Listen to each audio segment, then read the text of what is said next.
Padahal kebutuhan rakyat itu seringkali nggak dilihat pemerintah.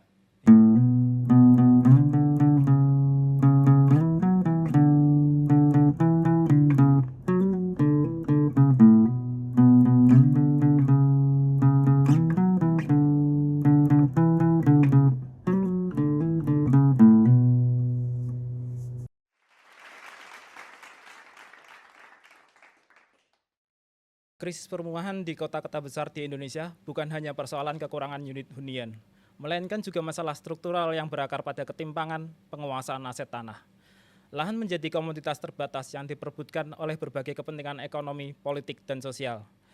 MBR seringkali terpinggirkan dari akses tanah layak huni.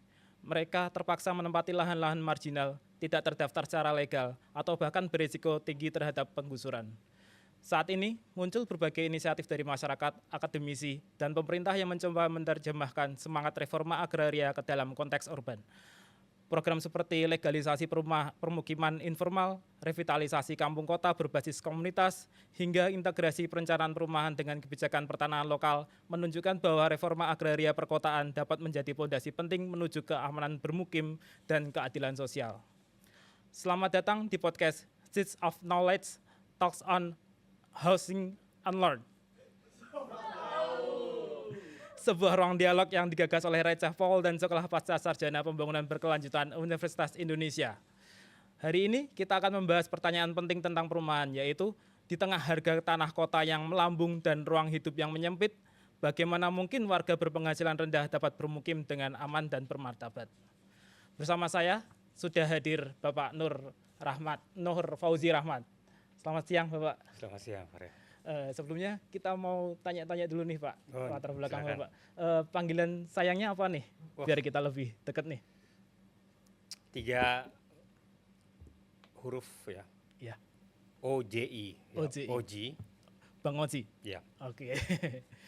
Sebelumnya kan banyak teman-teman dari orang-orang yang sok tahu di belakang sana pada belum tahu latar belakang Bang Oji nih. Bisa dong diceritakan dikit kesehariannya apa dan pengalaman di reforma agraria apa nih Bang Oji? Sekarang saya mengajar di Fakultas Psikologi Universitas Padjadjaran. Mata kuliah yang saya ajar itu adalah psikologi komunitas dan topik yang berbahasa Inggris namanya Psychology for Sustainability. Ini 2 mata kuliah baru yang saya inisiatif untuk mengajukan, diterima, dan kemudian mengajar, kemudian membentuk tim pengajar, dan sudah berlangsung hampir 5 tahun. Intinya saya ingin membantu supaya psikolog atau orang yang menerapkan disiplin psikologi dapat berurusan dengan masalah-masalah yang nyata. Iya. Bukan hanya masalah-masalah yang datang ke klinik mereka, ya datang ke tempat di mana psikolog itu biasanya memberikan layanan. Tapi sebaliknya, disiplin psikologi, apalagi psikolog, dapat bekerja dengan masyarakat melalui kelompok-kelompok di komunitas. Nah, mengapa saya mengambil komunitas ya dan pendekatan itu dilakukan gitu. Karena saya aktif di dalam gerakan sosial. Iya. Saya ngelihat keterbatasan pemerintah. Pemerintah kok disuruh mengorganisir rakyat ya. Padahal kebutuhan rakyat itu seringkali nggak dilihat pemerintah. Iya, betul sekali. Nah, pemerintah itu kan apa ya? Asal katanya kan perintah ya. Iya betul, pemerintah dari kata perintah. Iya, dikasih sisipan Ya dia nggak sadar kemudian keluar perintah-perintah, instruksi gubernur, instruksi presiden itu yang ada di dalam otoritas eksekutif. Top Kalau down semua ya. top down, dia pikir mentalnya tuh dengan tidak sadar dia pakai kata perintah. Iya betul. Bukan melayani, kenapa nggak dikasih nama pelayan aja, kenapa pakai pemerintah? Nah, saya kerjaannya begitu, saya mengorganisir penduduk-penduduk ya, ini awal kerja saya sebenarnya, ya, membuat mereka sadar kebutuhannya itu perlu bisa dilihat, termasuk oleh pemerintah. Ya, betul. Nah, dalam hal pekerjaan begini tuh kerjaan saya waktu di awal-awal aktivisme, ya, di pedesaan saya melihat problem ya konflik tanah, ya, Konflik tanah. klaim yang bertumbukan antara petani yang sudah lama tinggal di situ, menggarap tanah itu, memanfaatkannya, hidup bersama tanah itu. Berarti ini hubungannya dari psikologi ke reforma agraria dari sini ya? Iya, itu ada orangnya di situ masalahnya. Oh iya, betul. Di Iya, atas tanahnya ada ada orang yang orangnya. hidup ya. Makanya yang saya ajar itu bukan psikolog ataupun sarjana psikologi itu diam di tempat di mana dia bisa melayani, tapi dia datangi. Oh iya, datang. Dia datangi, dia bekerja dengan komunitas itu untuk bisa mengetahui kebutuhan dan membantu supaya kebutuhannya itu dapat terlihat, dapat dibicarakan, mana yang bisa dipenuhi sendiri, dan ketika berhubungan dengan pemerintah, ya, Ya, itu pemerintah harus bisa ngelihat kebutuhannya. melayani tadi ya. Iya, dan saya bekerja di dalam pemerintahan supaya pemerintahannya kan kalau ada golongan orang yang diperintah itu, oke, kalau kata si pemberi perintah itulah kebenaran, kan gitu ya.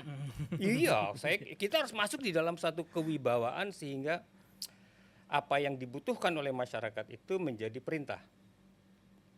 Awal katanya dari situ. Iya, dan itu pekerjaan saya. Selain menjadi aktivis, saya kemudian bekerja di pemerintahan, dan untuk membangun satu otoritas saya sekolah, sampai kemudian saya bikin karya-karya buku yang jadi bahan pengajaran di perguruan tinggi. Itulah ini sehari-hari saya. Selain tentunya sekarang saya masih menjadi, apakah saya dewan pembina, apakah saya pengurus dari sejumlah lembaga swadaya masyarakat untuk pengembangan kapasitas. Wah, keren banget ya. Pengalamannya udah banyak banget nih. Jadi saya udah sampai sana sini, yang reforma agrarianya dari desa sampai kota, udah semua pengalaman dari Bang Oji semua kayaknya udah masuk nih. Ya, itu membuat saya punya satu keyakinan, ya. Karena begini, saya dikasih julukan ini, Oji ini jagonya apa sih gitu. Oh iya, ini namanya intervensi katanya. Saya kasih ini apa namanya pengertian atau definisi intervensi itu. Intervensi itu adalah kita tahu apa yang kita mau, tapi yang kita mau itu kita buat sedemikian rupa sehingga, ya, orang yang hendak menjalankan apa yang kita mau menganggap itu aspirasinya. Nah, menganggap itu bisa sampai tingkat meyakini. Meyakini dari masyarakatnya. Oh iya, baik itu masyarakatnya, kalau kita intervensi masyarakat. Kalau itu gubernur gimana? Harus meyakini juga. Loh harus iya, kita harus bikin sehingga apa yang kita yakini sebagai kebutuhan masyarakat, ya, itu jadi aspirasinya gubernur. Nah, betul sekali. Nah, itu harusnya gubernur dari aspirasi dari bawah untuk dijadikan kebijakannya gubernur ya. Iya, bisa gubernur, nanti bisa pejabat yang lebih tinggi dari gubernur, menteri gitu umpamanya. Jadi kita sebenarnya ada di dalam satu posisi boleh disebut jembatan, tapi lebih daripada jembatan, kita ini kan adalah punya suatu kewibawaan atau otoritas yang dipercaya. Nah, kalau kita sudah sampai pada tingkat seperti itu, apa yang berlangsung antara kebutuhan masyarakat dengan apa yang disediakan oleh pemerintah itu bisa cocok. Ada titik setrumnya, temunya. ada Iya. titik Ada temunya. Setrumnya itu ada. Nah, supaya setrum itu jalan kan kita harus bikin sirkuitnya, ya. Iya, betul. Iya, kalau kita nggak bikin sirkuitnya nggak bisa jalan. Nggak bisa Setrumnya jalan. berhenti di tempat. Kalau sirkuitnya itu ada putus-putusnya gitu, nggak jalan itu sirkuitnya, aliran listriknya nggak jalan di ketemu. tempat. Iya, betul, Nah, betul, betul. karena itu kita perlu keahlian juga supaya cocok gitu dengan eh, kondisi pemerintah, kondisi yang diperintah. Pemerintah ini banyak sekali, nggak tunggal nih. Yang diperintah nggak tunggal juga. Dari pusat sampai ke daerah-daerah. Waduh, kalau kita bicara tentang pembagian apa namanya kewenangan pusat daerah gitu, Heeh. itu kan ada undang-undang sendiri, ada pengaturan tata kelola, ada budget, ya, keuangan, ada aset, ada pengaturan yang berbeda. Iya, betul. Nah, Gitu kalau lah. yang dari pemerintah itu kan ada kayak sertifikat tanah pada umumnya itu. Itu menurut Bang Oji bedanya sama reforma agraria perkotaan itu apa ya? Antara reforma agraria perkotaan dengan kebijakan sertifikasi tanah pada umumnya. Oke, wow, kita masuk ke situ ya. Ya. Jadi ini begini nih, Em, suatu tanda hak itu ada, itu kan diberikan oleh pemerintah, ya. Bukti ya. Bukti. Iya. Dan bukti itu yang tertinggi adalah tanda bukti kepemilikan adalah sertifikat ya. Sertifikat. Tergantung jenis haknya. Haknya apa? Gitu. Haknya hak milik, Hak milik, hak guna. atau hak ya bisa itu dia dalam keagrariaan itu ada namanya hak guna bangunan. Bangunan. Kalau untuk usaha perkebunan itu namanya hak guna usaha. Ada juga untuk yang namanya hak pakai. Iya. Ada berbagai macam transaksi di antara hak-hak itu gitu. Sehingga bisa lahir hak yang sekunder. Yang sekarang juga kita tahu ada satu jenis hak yang lain berkaitan dengan rumah susun ya. Iya. Nah, jadi sertifikat mah tanda aja gitu. Tanda Sedangkan buktinya reforma agraria adalah satu kebijakan dan program pemerintah ya dalam rangka mengubah status dan susunan ya hak-hak atas tanah yang menjadi dasar bagi berbagai macam kegiatan di atas maupun di bawah tanah. Nah, kalau itu berkaitan dengan permukiman, nah ini menarik ya. Iya. Kita tahu bahwa sampai kepada kota itu, di kota itu kalau bidang tanah itu mau dipakai buat apa gitu. Kebanyakan permukiman. Tetapi nggak hanya rumah gitu, itu sungai juga memerlukan tanahnya gitu. Betul. Pinggir sungai pun juga memerlukan tanah. Iya, betul. Jalan gitu juga. Ya jalan, taman juga memerlukan tanah. Iya, semuanya butuh tanah. Iya, artinya dia itu ruang begitu. Dia itu alas keberadaan suatu aktivitas manusia yang di situ ada manfaatnya. Karena itu ada tata. Tata itu kan kita atur, tata ruangnya gitu kan. Atur ruang. Atur ruang dalam bukan hanya artinya sebagai bagian dari penataan ruang di undang-undang, tapi juga secara existing nyatanya itu kan terbagi memang ruangnya. Nah, jadi ada prinsip-prinsipnya reforma agraria itu. Kalau di pertanian umpamanya dulu ketika terjadi tanah terkonsentrasi pada perusahaan-perusahaan raksasa, ya betul. pada orang-orang tertentu, ya, yang pemilik tanahnya itu. Iya, itu pemerintah tuh bisa membuat suatu jenis penguasaan tanah yang raksasa itu tidak dibolehkan. Saya kasih contoh ya. Contoh. Boleh nih, biar lebih mudah ada contohnya. Iya, dan sekarang banyak sekali sisa persoalan di kota-kota ya. Sewaktu pemerintah Hindia Belanda bangkrut, dia jual tanahnya. Dijual ke? Iya, dijual ke orang-orang. Makanya ada tuan tanah partikelir. Kemudian tuan tanah partikelir ini punya jenis hak yang khusus diatur di dalam perundang-undangan agraria kolonial bahwa dia bukan hanya memiliki tanahnya, dia juga memiliki orangnya. Orang yang di atas tanahnya itu. Iya, dan dia memiliki hak namanya ya, istilahnya hak kenegaraan. Sehingga dia bisa bikin aturan sendiri. Si partikelirnya itu. Si partikelirnya. Jadi cerita tentang novel terkenal ini ya. Namanya iya. Orang namanya Multatuli, nama samaran, membuat novel judulnya Max Havelaar. Oh iya, pernah dengar itu. Tentang perdagangan lelang kopi di Hindia Belanda. Kisah itu di tanah partikelir. Jadi kisah Saijah Adinda. Berarti dari kisah nyata itu. Ini catatannya si Multatuli Multatulinya. yang dinovelkan. Oh iya. Jadi ada sistem yang dibikin oleh tuan tanah partikelir tentang perpajakan. Jadi orang kalau tidak bisa bayar pajak, kerbaunya boleh diambil. Barang milik dari orangnya boleh diambil. Jadi ambillah si kerbaunya Saijah ini kan. Iya. Ya sehingga si Andida patah hati karena Saijah harus pergi ke kota. Waduh, ini jadi romantik gitu ya. Tapi ini ada soal keadilan. Jadi soal tanah partikelir ini ketika kemerdekaan adalah yang pertama dilarang keberadaannya. Setelah kemerdekaan. Iya, dilarang karena itu bagian negara di dalam negara. Bisa loh, jumlahnya 1,1 juta hektar loh totalnya. Iya, dia bikin peraturannya sendiri tadi ya. Iya, undang-undang kan yang membatasi hak warga negara adalah undang-undang. Dia bikin undang-undang. Iya, jadi itu bagian reforma agraria yang jarang diceritakan orang. Gitu. Satu pengakuan adanya satu cara penguasaan tanah dengan hak namanya tanah partikelir begitu, yang tidak bisa lagi hidup di zaman kemerdekaan. Bisa itu. Jadi itu memang dirumuskan sebagai sesuatu kewenangan pemerintahan ya yang menjadi pelaksana dari undang-undang. Di dalam undang-undang pokok agraria dirumuskan namanya hak menguasai dari negara.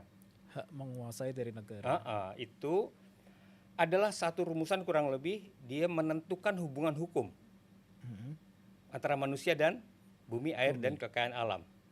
Jadi hubungan hukum ini orang di situ berhak dia di tanah itu ya, ataukah dia cuma jadi penggarap saja? Hak dan kewajiban manusia di tanahnya itu ya. Iya. Dan hubungan hukum ini dikaitkan sama perbuatan hukum. Nah, itu kewenangannya juga mengatur mengenai manusia, tanah. Dan kekayaan terkandung di dalamnya dan apa yang perbuatan-perbuatan hukumnya. Gitu. Terus pemerintah punya kewenangan bikin perencanaan berkenaan dengan penggunaan pemanfaatan. Ya, ini dikasih kewajiban namanya etik sebesar-besar kemampuan rakyat. Karena tahu benar pada zaman kolonial itu terjadi konsentrasi penguasaan tanah. Iya. Ya. Nah sekarang kita masuk ke dalam sekarang, ya gimana konsentrasi penguasaan tanahnya? Gitu. Agak berubah ya. Iya. Dan kita tahu kalau tadi di pengantarnya kan Farel mengatakan ini ada permukiman tadi. Iya. Di kota itu wah. Ada konsentrasi. Terus orang-orang yang tidak punya ya, kekayaan, tidak punya kekuatan gitu. Itu bagaimana caranya dia bisa peroleh. Nah, reforma agraria adalah satu kebijakan dan program pemerintah untuk menjawab soal-soal ini. Wah. Oke. Ini berarti sejarahnya dari reforma agraria itu memang panjang sekali dari zaman sebelum kemerdekaan sampai saat ini pun masih ada banyak masalah di reforma agraria ya Pak?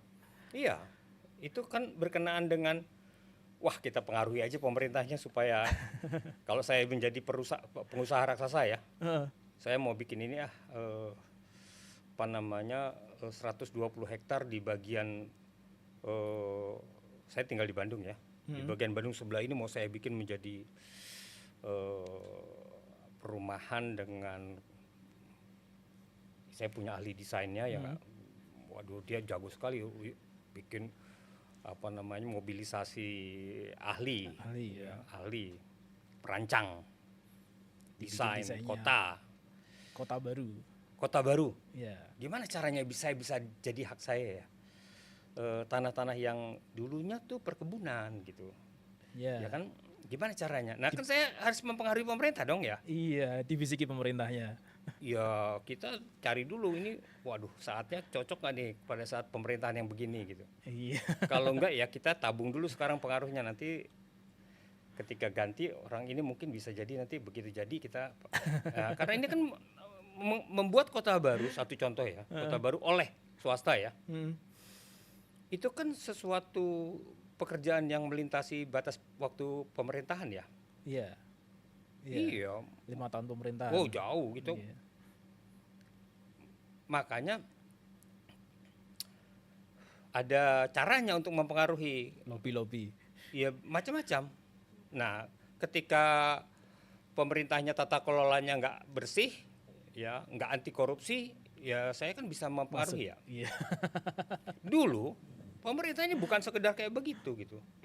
Jadi memang ada suatu kebijakan pada saat ada perubahan kelembagaan ya.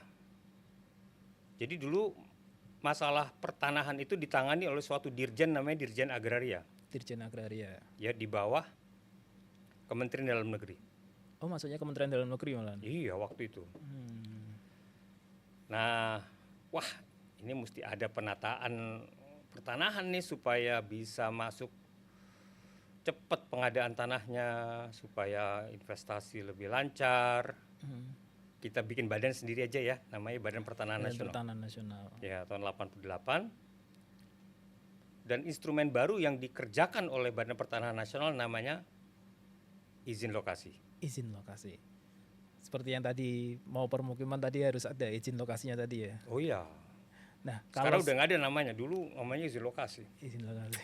Nah, kalau semua yang di kota-kota besar tadi ada pembangunan rumah dan sebagainya, tapi masih sampai sekarang itu masih kayak kekurangan unit rumah gitu loh, Pak.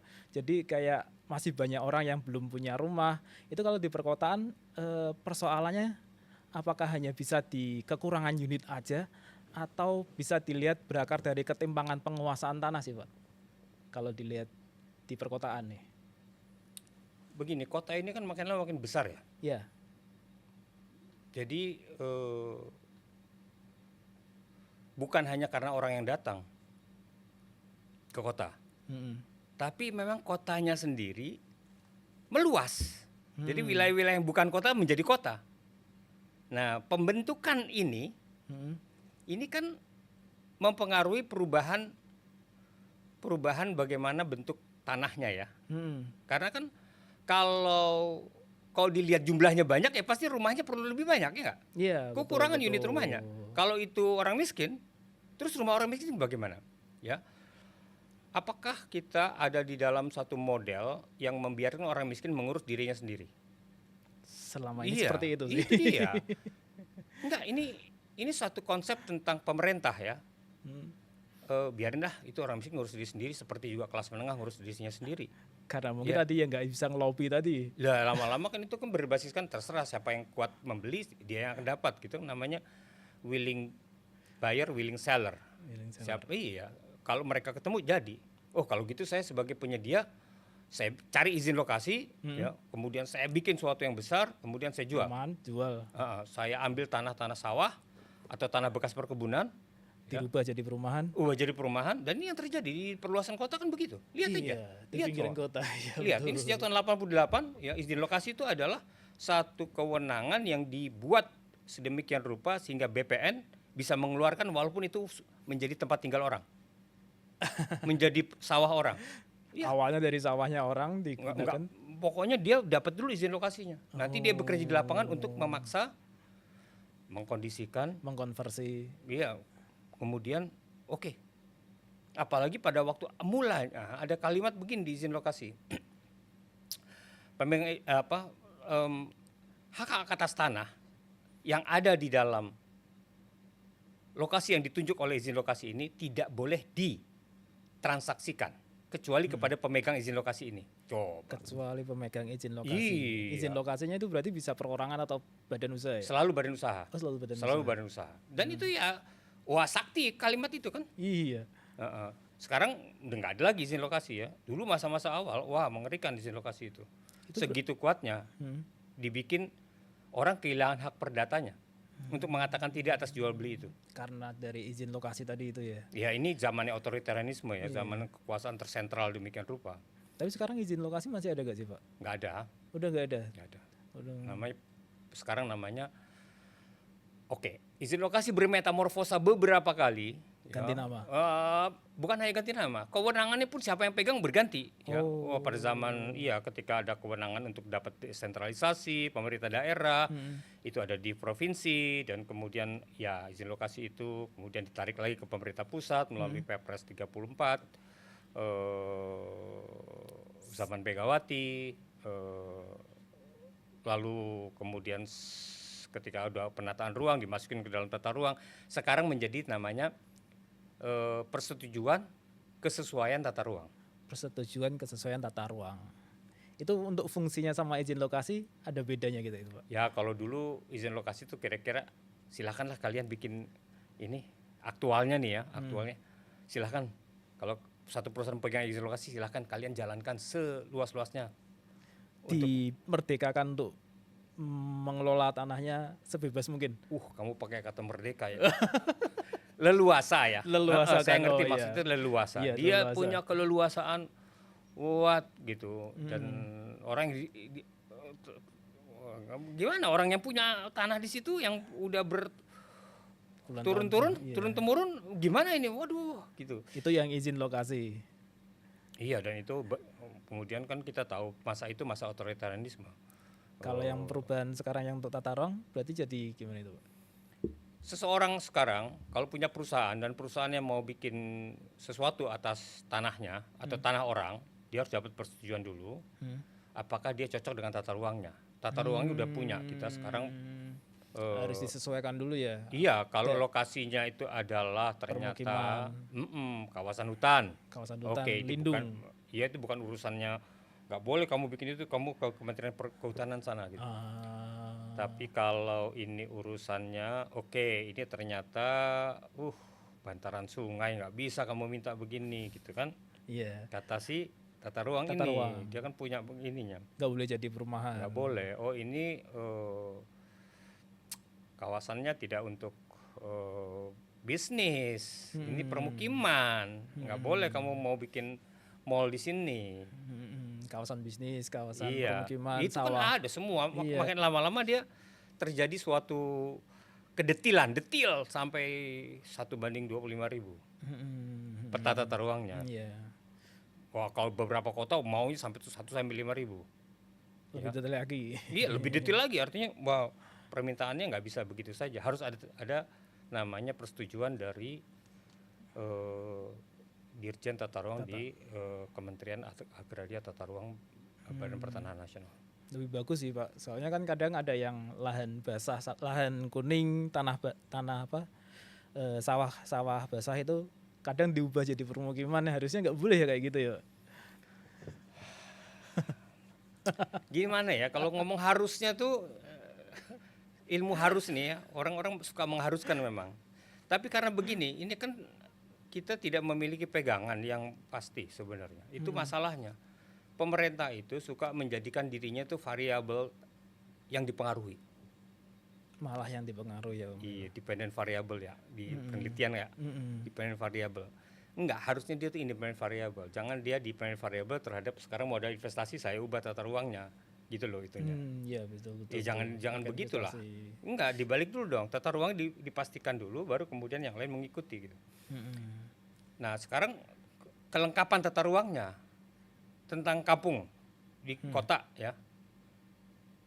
Kampung di kota itu bisa nggak kelihatan loh di dalam desain kota. Di desain kota nggak kelihatan. Saya waktu kerja reforma agraria perkotaan di DKI, saya perlihat mana kampung kotanya, mana kampung kota gitu. Kok bisa gitu? Itu kan memang ada golongan ahli yang menghendaki kampung kota hilang. Loh, ini kan aliran pikiran, gitu. Iya. Loh, saya langsung bilang nggak bisa begini. Ini tidak ada kategori khusus di dalam rencana detail tata ruang kota Jakarta yang namanya kampung kota. Ini menyebabkan nanti kebun melati, kebun kacang, ya. Banyak lagi tempat-tempat yang lain ini. Kebetulan saya hidup di tempat itu. Iya. Kayaknya harus banyak Bang Oji di semua Indonesia nih, biar peruntukan tata ruangnya bener nih sesuai dengan desain nih. Sesuai dengan peruntukan masyarakat nih kayaknya. Ya itu dia. Jadi kan pemerintah sekali lagi sering nggak ngelihat kenyataannya apa. Karena dia diharuskan juga. Begitu dia diharuskan, ya dia buru-buru mengerjakan. Dan pemerintah kan kalau jadi pemerintah kan di meja ya. Iya. Di pertemuan-pertemuan ya. Nggak lihat di lapangannya. Di dokumen-dokumen. Laporan dari lapangan dari orang lain. Mana pernah dia tidur di kampung kota tempat seperti Muara Angke gitu ya. Oh iya betul. Ya ini masalah besar. Dia nggak punya perasaan. ya, yang berangkat dari kenyataan hidup. Ya. Nah sekarang kita bikin kondisi bagaimana pemerintah itu atau pejabat tertentu itu dia punya empati terhadap problem yang dialami oleh rakyat miskin kota. Iya. Berarti penting banget ya itu. Harus terbentuk empati gitu ya. Iya ini dasar sekali. Kalau orang nggak pernah tergusur ya Belum pernah merasakan. nggak tahu gimana sulitnya hidup di Huntara itu. Berarti memang untuk agraria ini memang penting sekali ya. Penting bagi kehidupan manusia, masyarakat. Menurut Bang Oci, mengapa sih kok bisa jadi sepenting ini dibanding yang lainnya? Dibanding mungkin rumah di atasnya, reforma agraria terlihat penting sekali gitu. Karena dari segi rumah ya, itu kan adanya letak di mana. Sekali lagi ini bukan soal apanya, tapi letak di mananya. Gitu. Rumahnya letaknya di Letak di mana? Gini loh, orang miskin itu di kota Jakarta ya sebagai contoh, maupun kota-kota yang lain, itu sebenarnya bagian dari sistem kota loh. Bagaimana orang bisa hidup gitu dengan makanan murah? Kalau nggak ada pemasak-pemasak di warung-warung yang murah-murah itu, bagaimana orang dengan hidup dengan UMR bisa makan? Ya, betul sekali. Loh, itu kan yang masak tuh adalah kampung-kampung itu. Lihatlah, kalau jangankan itu, yang tempat paling hebat yang selalu investasinya gede, selalu diperbaiki infrastrukturnya namanya Jalan Tamrin, Jalan Sudirman. Itu mall-mall yang di sekitar situ, si pekerjanya makan dari mana coba? Itu makan di belakang mall-mall itu dan itu siapa yang mengerjakan makanannya itu? Orang dari mana dia? Dia dari kampung-kampung kota itu juga. Iya, kampung-kampung kota itu. Memangnya yang bisa melayani menjadi Gojek-Gojek itu rumahnya di mana coba? Ya, di kampung kota juga. Loh, itu beneran. Kita perlu memberikan ruang, ya, kepastian bahwa mereka punya hak atas tanah dan kemudian juga dia bisa punya permukiman yang layak. Sekarang ini nggak bisa mereka dibiarkan willing seller, willing buyer itu berdasarkan pasar, nggak sanggup beli. Nggak sanggup beli dari penghasilannya Nggak mereka bisa. sama harga Nggak belinya. nggak mungkin. 10 tahun dia tabung nggak mungkin dia punya kemampuan untuk membeli, nggak mungkin. Coba itu. Karena itu pemerintah sekarang harus menggunakan asetnya sendiri, tanah negara, ya, untuk menjadikan itu sebagai bagian dari permukiman yang diperlukan bagi mereka ini, golongan ini. Dia program pemerintah dan dia kebijakan. Dasarnya tanahnya dulu di mana? Pada tanah-tanah yang telah terkonsentrasi oleh perusahaan-perusahaan, memang ada saatnya berhenti perusahaan-perusahaan itu. HGB kan punya batas waktu. Ini ada jangka waktunya. Iya. Dan itu bisa mendapatkan satu proses yang saya tadi memberi contoh dengan tanah partikelir ya, kewenangan pemerintah dipakai untuk mengatur hubungan hukum. Tidak saatnya lagi sekarang gitu umpamanya. Harus ada perbedaan. Iya, betul. Sekarang karena itu ya sekali lagi itu pemerintah, tapi kan di masyarakatnya harus berorganisasi. Untuk menyatakan setujuan. Bukan cuma senasib. Setujuan gimana itu? Iya, senasib kalau dia mau mengorganisir diri ke dalam satu kesepakatan bersama, itu kan harus ada sepenanggungan dan setujuan. Nah, salah satu cara ekonomi untuk bekerja itu melalui koperasi. Koperasi masyarakat. Iya, berkooperasi lah mereka. Koperasi bukan cuma urusan simpan pinjam, tapi soal permukiman pun ada koperasinya mestinya. Koperasi permukiman ya? Iya, saya udah memberi contoh-contoh yang di mana umpamanya oleh gubernur digusur ya satu permukiman di Kampung Kunir dan Kampung Akuarium ya. Iya. Mereka digusur dari situ, tinggal di rumah hunian sementara. Pada saat gubernur ganti dibikinkan hunian sementara dan diproses hingga mereka bisa punya kampung susun. Dan siapa yang mengelola kampung susun itu? Ya koperasi. Koperasi permukimannya itu. Dan gubernur punya satu hubungan hukum dengan koperasi itu. Dari pemerintah dengan masyarakat melalui koperasinya itu berarti. Iya. Lah kan koperasi bukan bentukan pemerintah. Koperasinya itu adalah suatu kesatuan usaha di mana anggota-anggotanya punya tujuan yang sama. Untuk sampai tujuan yang sama kan bukan dikumpulkan seperti rusunawa ya. Ya, Kalau rusunawa kan ya dibangun dengan pemerintah fasilitas, silakan daftar gitu. siapa yang mau masuk? Siapa yang mau masuk, siapa yang nggak mau masuk. Hmm. Lihat aja studi-studi menunjukkan banyak yang meninggalkan, banyak yang menjual kembali. Hah? Iya betul. Iya, Banyak yang studi dijual. dari teknik arsitektur UI. Ya, Iya. teman saya itu punya studi menunjukkan, wow, ternyata transaksi atas Unit rusun unit rusun itu luar biasa. Ditinggal, dijual dan bahkan kemudian ya. dijual. Lama-lama yang menghuni adalah mereka yang kelas menengah, tidak lagi kategori yang sama seperti yang dimaksudkan. Heeh. Itu studinya tanya sama Joko Ardianto tuh. Pak Joko Adianto dari UI itu ya. Iya. Oh iya, boleh deh. Besok kita undang Pak Joko Adiantonya. Iya, itu saya terpengaruh oleh studinya dia itu. Jadi nggak bisa rusunawa itu dibuka begitu saja, harusnya diorganisir sehingga dia jadi kampung.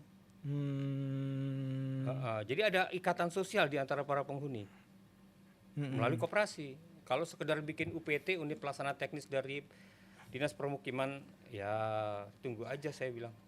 Tunggu waktunya. Tunggu waktunya. Nggak ada tuh rusunawa yang untung.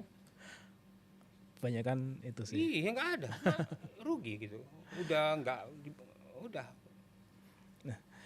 Pak, kayak yang tadi dibahas tentang kampung kota tadi kan itu sangat penting persoalan ketimpangan penguasaan tanah tadi ya Pak. Menurut Bapak hal ini mengaruhi akses masyarakat untuk berpenghasilan rendah terhadap hunian rumah nggak sih Pak? Hunian yang layak gitu. Itu begini, pengaruh tentu menarik ya untuk di studi ya. Saya rasa bagus kalau di studi di kampung akuarium atau kampung kunir itu ya perbedaan penghasilan orang ya. Ini satu agenda studi nih ya. Tapi saya punya satu hipotesis lah ya kalau Ya. di dalam penelitian Ada sebetulnya hipotesis. ya. Kalau orang tenang dengan bermukim, dia nggak akan lagi ada suatu variabilitas terhadap biaya untuk berumah di situ. Dia punya kepastian tempat tinggal, dia punya kepastian pengeluaran, dan tempat berangkat dia punya. Dia bisa mencapai suatu tingkat yang namanya aman gitu ya, secure, aman gitu.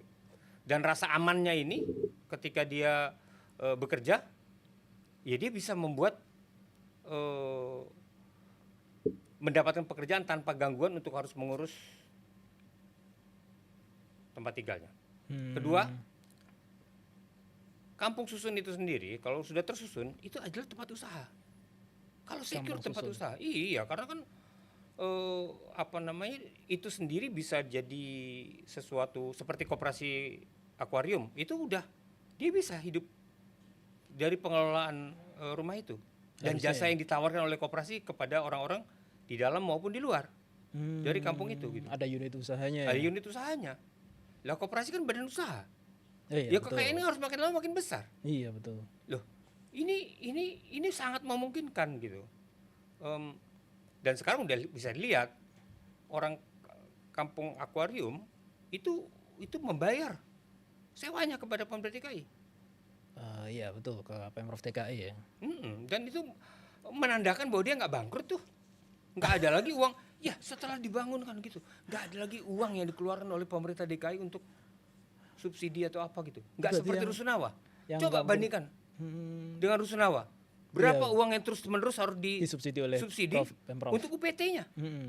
Boleh itu dibandingin.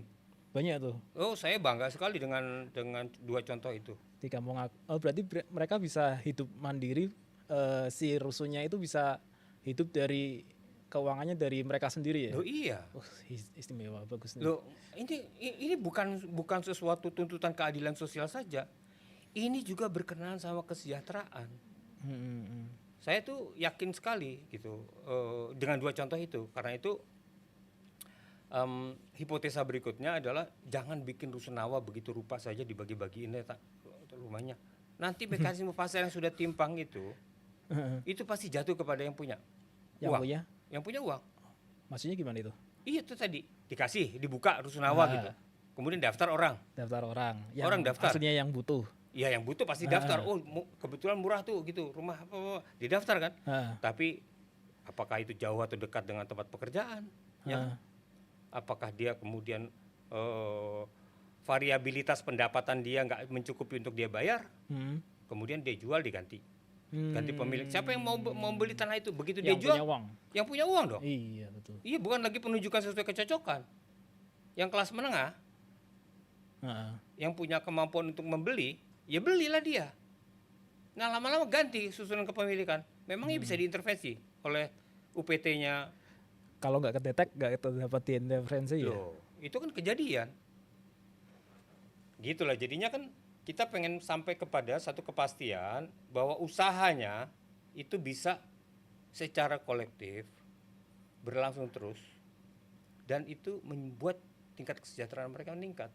Dan itu makanya di dalam reforma agraria perkotaan basis kepemilikan dan haknya itu ada pada koperasi. Koperasi ini udah nggak ada, ini udah jadi proven, terbukti ya, udah terbukti. Ada ya. Nah Pak, balik ke reforma agraria lagi nih Pak. Operasi ideal reforma agraria perkotaan yang diintegrasikan ke dalam kebijakan perumahan nasional, mencakup distribusi lahan, reformasi hak atas ruang, serta pengelolaan tata ruang kelembagaan. Itu bentuknya seperti apa ya harusnya ya Pak? Nah begini, ini penting sekali nih. Iya. Kita bicara kenyataannya dulu ya. Ini sektor-sektornya terpisah begitu rupa ya. Pertanahan sektornya sendiri, ya, permukiman sektornya sendiri, kemudian koperasi sektornya sendiri, gitu ya. Koperasi sendiri. Tata ruang harusnya menjadi satu penentu utama, karena di situ ada masalah alokasi ya, alokasi. Jadi saya bilang ini masalahnya pemerintah pusat ini sama-sama kerja aja. Sama-sama? Kerja ya. Yang nggak kerja sama. Gimana itu? Iya, kalau sama-sama kerja kan masing-masing punya apa istilahnya tuh IKU itu ya. Apa itu IKU? Indikator kerja unit utama itu. Utama. IKU-nya tuh beda-beda gitu ya. Iya. Saya mau bangun rumah 3 juta rumah kan gitu ya. Iya, tapi dia nggak sediain tanahnya. Di mana lokasi rumahnya? Hanya merintah 3 juta dibangun. Ini kan harusnya ada kerjasama ya dengan si Badan Pertanahan Nasional, mengatur di mana lokasinya. Yang untuk perumahan. Iya dong. Itu kan ini kan ya, masing-masing instruksi dibikin kepada yang terpisah-pisah. Iya. Koperasi begitu. Ini kan kapan koperasi mulai masuk ke dalam suatu cara supaya ada tujuan yang sama di antara mereka yang butuh tanah gitu ya, untuk permukiman. Nah, itu kan belum lagi itu baru pemerintah, belum lagi non pemerintahnya, belum lagi pemerintahnya itu ada daerah sama pusat. Nah, ini masalahnya kerjasama. Siapa yang bisa mengkondisikan sehingga unsur-unsur ini bekerja sama? Itu loh masalahnya. Itu penting sekali tuh buat saya. Harus kolaborasi harusnya ya Pak. Ya kolaborasi sama bahasa Inggrisnya kerjasama Pak. Iya betul. Iya kan sekarang dibutuhkan inisiatif siapa yang bisa mengaransir kerjasama ini. Kalau itu dulu pertama ya, kalau saya dari basis ini aja dulu, kebutuhannya dulu. Ketika kebutuhannya sudah jelas, pemerintah daerah bisa membantu supaya kebutuhannya itu menjadi suatu rencana daerah. Makanya saya bilang bikin di daerah, dibikin namanya peta indikatif. Peta indikatif? Iya, untuk permukiman bagi orang miskin. Nah, pada petanya BPN itu bisa dibikin alokasinya ini reforma agraria perkotaan. Peta indikatifnya ada, harus dibikin. Sehingga orang bekerja pada peta itu kan ngikuti kan dasarnya itu ya. Waduh, ini kan geodesi udah entah sampai di mana kan, itu bukan ketiadaan keahlian teknisnya, Iya. Ketiadaan satu kemampuan untuk bekerja sama dan mengaransir ini menjadi program yang layak dikerjakan, Pak. Kalau meminjam kata dari Pak Joko Adianto, kayaknya ada yang namanya mengaransemen Iya, dari ini gitar kalau sama yang gini, lain. ini golongan perencana. Perencana tuh ada sekolahnya sendiri ya. Planologi namanya. Hmm. Iya, dia merencanakan di atas kertas bisa. Tapi aransir itu bukan kertas. Aransir itu kekuatan-kekuatan yang diaransir. Ya betul, kekuatan-kekuatan. Kekuatan itu, ya kan kalau mau bangun program pemerintah pusat gitu, membangun 3 juta rumah, lokasinya di mana? Kenapa nggak dia cari kepada pemerintah yang lain, yakni Badan Pertanahan Badan Nasional? Pertanahan Nasional. Kenapa nggak Badan Pertanahan Nasional kemudian juga bekerja sama pemerintah daerah? Kan Mencarikan BPN lokasi. kan ada kantor wilayah, ada Punya kantor Kanwil. pertanahan di kabupaten. Mm-mm. Coba diminta kantor pertanahan itu bekerja sama dengan pemerintah daerah untuk melihat lokasi mana Lokasi yang potensial untuk jadi Loh, ini perumahan. kan nggak susah, Pak. Itu kan bukan, maksudnya ini ada ketidakcakapan. Masing-masing ini udah punya perintahnya sendiri-sendiri. Ya, kalau pakai kata pemerintah, perintahnya Perintahnya sendiri. Loh, ini bekerja sama kok nggak bisa ya. Kalau sama-sama kerja oke, jadi dia masing-masing. Jadi itu bisa jadi tantangan mendasarnya dari pemerintah dalam menyediakan perumahan layak bagi masyarakat yang berpenghasilan rendah ya untuk tanahnya itu ya, Pak. Iya, saya udah, kalau nggak bisa kerjasama ini nggak bisa terwujud. Itu syarat perlu, belum syarat cukup ini ya. Syarat perlu. Syarat perlu. Belum Kalau sampai cukup. kalau kita syarat perlunya ya ada tanahnya, lokasinya di mana, ada kepastian penguasaan tanahnya diselesaikan. Kalau tanahnya itu bersengketa dibersihkan dulu, ya. Pengutamaan bagi orang miskin itu ketimbang pengusaha-pengusaha raksasanya. Pengusaha raksasanya pun harus diminta memfasilitasi, ya. Ini juga penting karena sering berlangsung suatu kesulitan gara-gara pemerintahnya kalah. Pemerintahnya kalah. Iya Kok kalah bisa dong. gitu? Iya bisa loh, pemerintah kalah sama perusahaan untuk urusan hak atas tanah ya. Hak atas tanah ya. Em, Itu bisa jadi mekanisme kebijakan ya, tata kelola kelembagaannya bisa nggak sih Pak arahnya ke situ? bisa lah. Bisa ya. Kalau ilmunya kan ada. Ilmu. Hanya masalah ilmunya ada. Ilmu perencanaan itu semua begitu direncanain bagus di sini gitu. Di kertasnya. Iya di kertasnya. Masalahnya karena dia nggak lihat kenyataannya. Kekuatan-kekuatan ini bekerjanya bagaimana gitu ya. Dan ini kan butuh komitmen ya, keberpihakan. Udah nggak ada lagi lah. Sekarang kita mau memenuhi kebutuhannya siapa gitu. Menarik nih. Antara kekuatan-kekuatannya itu tadi bisa dirinci lagi nggak sih Bang Oci? Maksudnya gimana itu Gini loh, aransemen tadi? orang yang sudah bermukim di kota, yang hidup di dalam kampung-kampung kota, Ya. itu ketahuan orangnya. Yang itu dalam kampung kota. Iya, dan kampung-kampungnya itu kan padat, kampung-kampungnya itu makin lama jumlah orang makin banyak. Kampung-kampung itu punya permasalahan-permasalahan yang semua karena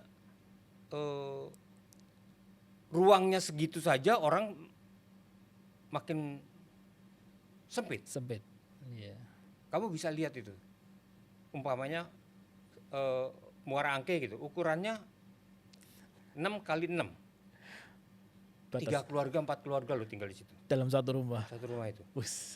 Iya beneran. Apalagi rumahnya juga mepet-mepet semuanya itu ya. Oh iya, itu bisa sesuatu yang nggak kelihatan oleh pemerintah daerah. Nggak kelihatan problem itu. Oh, problemnya yang nggak kelihatan. Karena nanti didefinisikannya macam-macam. Itu kumuh, itu orang pendatang tidak berhak. Ya. Jadinya seperti itu. Iya, padahal nanti ketika pemilu ya didaftar juga mereka. Harusnya yang problem yang diambil kira-kira menurut Bang Oci apa itu yang problem tentang tanah di rumahku area Komuka itu tadi. Iya, Harusnya yang itu dilihat pemerintah. saya menyebut kampung kota ya. Heeh. Kampung kota harus menjadi kategori tersendiri di dalam tata ruang kota. Gitu. Kampung kota, iya. Karena kalau enggak musnah ini barang ini. Lama-lama habis ya kampung Habis kotanya. kampung kota ini musnah, orang disuruh ke pinggir semua. Jadi dan dia harus menjadi investasi sosial. Investasi sosial. Iya, harus ada. Dinas-dinas seperti dinas perumahan, dinas tata kota gitu. Itu harus memperlakukan tempat ini gitu ya. Itu sebagai tempat di mana dia itu memang punya investasi sosial. Bukan cuma uang ya. Dia harus melakukan kerjasama sama mereka yang tinggal di situ, kepemimpinan lokal di situ, sehingga bisa merencanakan sama-sama. Nah, ya mereka nggak sekolah perencanaan. Oh, iya kita tahu. Ya masyarakatnya. Ya, tapi kan bisa dibuat sesuatu proses fasilitasi kepada mereka. Diskusi bersama. Ya bisa, itu ada apalah banyak sekali sekarang ilmu-ilmu disebut sebagai technology of participation. Teknologi partisipasi. Iya, banyak lah. Survei mandiri lah. Udah sampai kepada nama program kalau di Kota Jakarta itu ya. Apa itu programnya?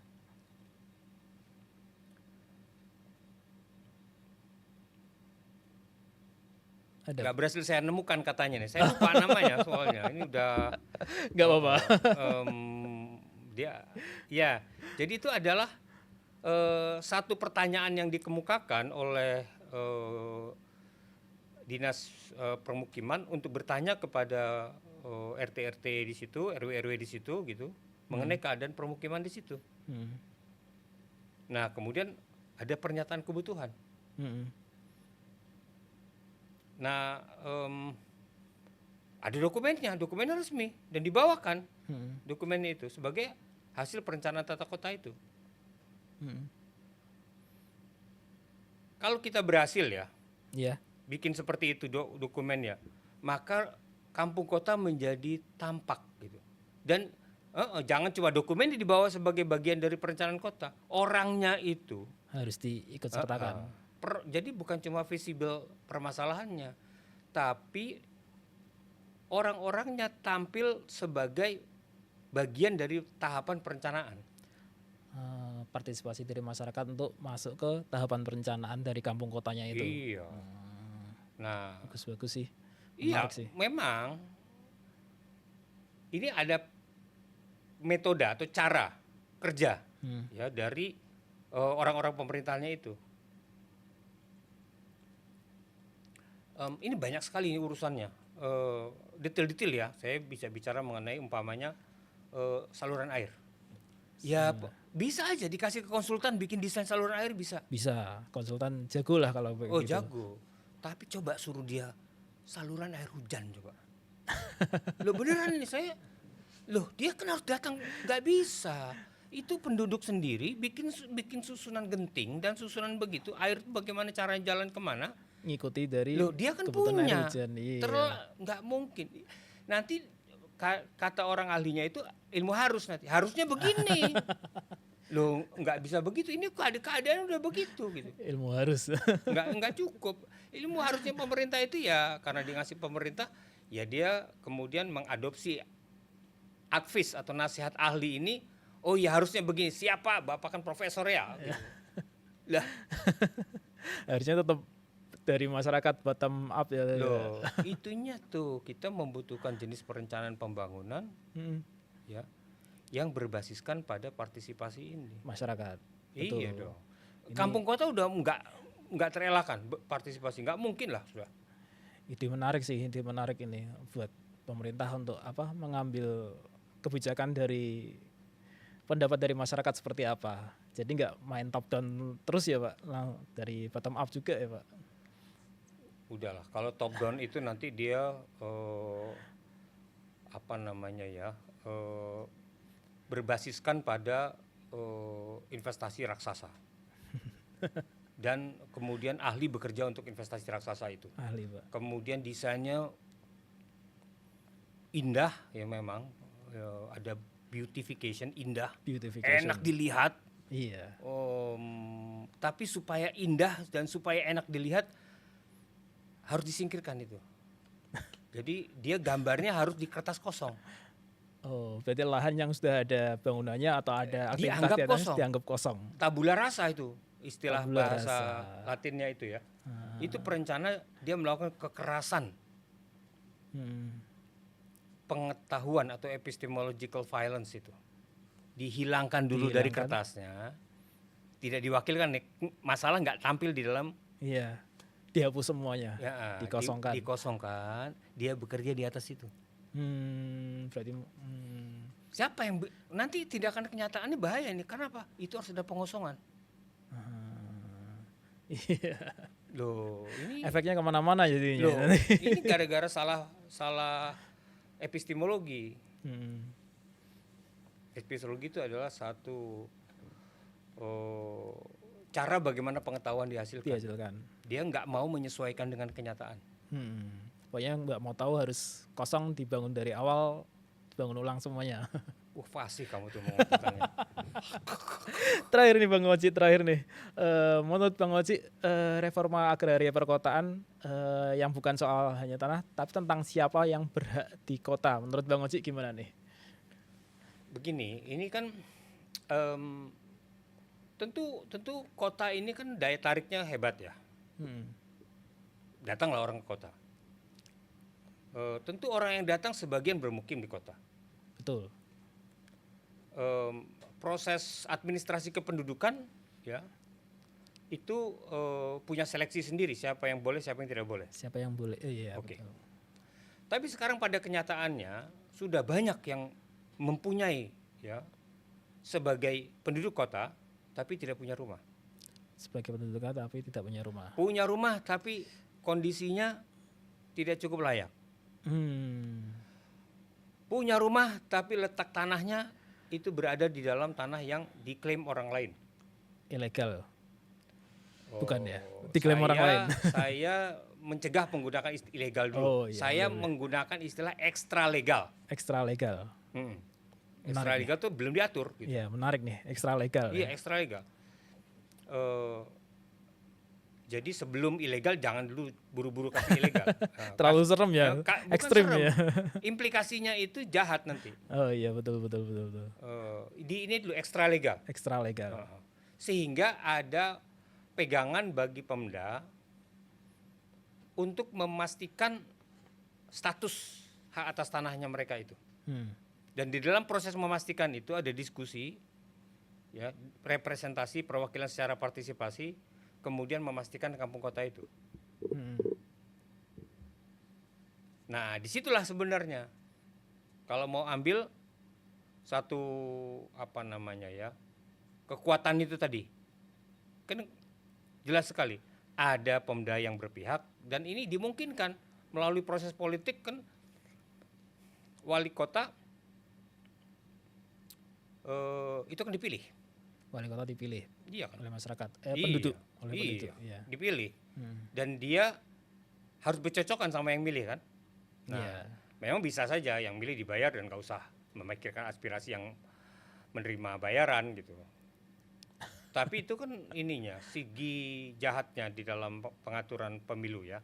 Tapi segi yang mulianya kan adalah dia harus bersesuaian dengan aspirasi penduduknya.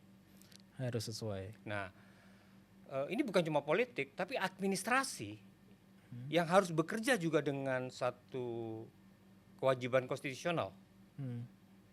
Ya, birokrasi punya kewajiban konstitusional ini. Betul. Ya, bahwa orang miskin, ya itu kan diberikan jaminan sosial. Orang miskin diberikan jaminan sosial. Iyalah harusnya. Dan perumahan itu hak dasar. Hak dasar manusia. Iya, itu hak udah dirumuskan di dalam undang-undang hak dia. Jadi kalau gitu siapa yang penuhi? Ya di dalam konsep hak asasi manusia namanya ada pemegang kewajiban, ya. Duty bearer namanya. Duty itu kewajiban, bearer itu adalah pemegang. Pemangkunya. Jadi yang menjalankan siapa? Pemerintah adalah duty bearer. Yang mempunyai hak siapa? Itu adalah rakyatnya, warganya. Itu namanya right holders, right bearing subjek yang memegang hak itu. Tapi duty bearer ini dia memang punya kewajiban itu, dan aspirasi politik dengan birokrasi pemerintahan ketemu tuh, Ketemu. kalau ketemu, kondisinya dengan dia bisa pakai metode perencanaan yang partisipatif, dia ngelihat permasalahan rakyatnya, dia ketemu. Iya. Ini lebih daripada itu, ini kan kita harus punya perspektif sejarah di mana sebagai negara yang merdeka ya, itu kan ada aspirasi kemerdekaan ya. Aspirasi kemerdekaan itu dasari oleh keinginan luhur.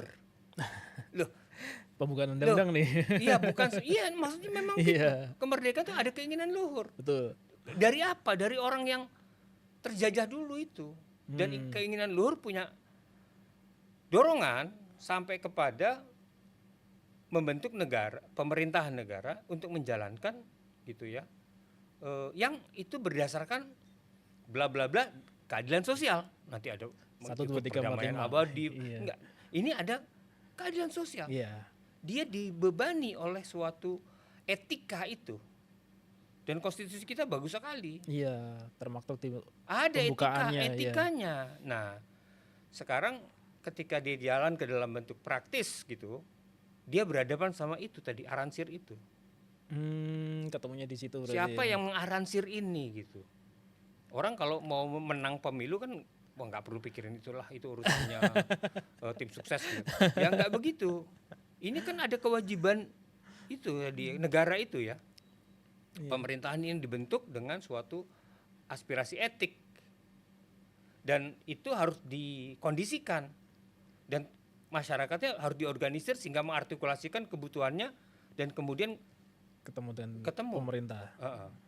Kalau nggak ketemu ya konflik, nggak sedikit antara Pemda ya atau bupati atau konflik sama rakyatnya. Rakyatnya sendiri. Nggak sedikit menteri protes sama rakyatnya. Kalau nggak sanggup rakyatnya, nanti rakyatnya bikin lembaga swadaya masyarakat yang akan melakukan protes itu, gitu. Kontrol sosial dari non-government organizations. Berawal dari situ banyak kesana kesininya ya. Bisa. Itu kan. Tapi kita kembali kepada yang dasar itu tadi, kekuatan apa caranya? Itu saya tadi udah memberi petunjuk-petunjuk yang menurut saya cukup jelas ya tentang bahwa ini itu adalah satu wujud ya, di mana pemenuhan hak atas tanah di perkotaan dan keperluan akan permukiman yang layak itu tak terelakkan. Sangat dibutuhkan. Wah, nggak terelakkan. Ini kalau tidak diurus, dia bom waktu buat pembangunan kota, bom waktu buat pemerintah dan masyarakatnya. Oh iya. Nanti urusannya bukan cuma protes, bukan cuma itu gitu. Tapi ini kan legitimasi. Pemerintah bekerja buat apa gitu? Nanti orang dipilih pemilu ganti, wah nanti itu masa masa di mana orang menyatakan, wah dulu janjinya begitu, sekarang tidak percaya sama pemerintah. Nah itu soal legitimasi. Iya betul juga. Ya, ya buat apa kita punya negara? Nanti lama-lama kan keras begitu ininya. Apa namanya? Delegitimasinya bisa sekeras itu. Gitulah. Ya, sangat menarik sekali ini Bang Oji. Sayangnya ya kita harus terpaut dengan waktu. Padahal ini pembahasan sangat menarik dan masih banyak detail yang belum bisa kita bahas di sini. Mungkin bisa ke podcast selanjutnya Bang Oji. Siap. Ya, terima kasih banyak ilmunya Bang Oji dari teman-teman kita semuanya yang awalnya sok tahu, yang nggak tahu, akhirnya bisa tahu karena ada dari pakar yang lebih tahu, yang lebih bisa menjelaskan ke kita semua agar kita semuanya nggak sok tahu lagi. Dengan ini kami mengundang para pendengar untuk memperdalam isu ini melalui program peminatan perumahan dan permukiman di Sekolah Pasca Sarjana Pembangunan Berkelanjutan Universitas Indonesia, serta mengikuti riset dan kegiatan di Recehpol. Terima kasih telah mendengarkan Seeds of Knowledge Talks on Housing Unlearned. Sampai jumpa di episode berikutnya. Tempat kita terus menggali ide, merancang keadilan, dan membangun keberlanjutan dari rumah ke peradaban. Terima kasih banyak. Sampai jumpa lagi. Sok tahu.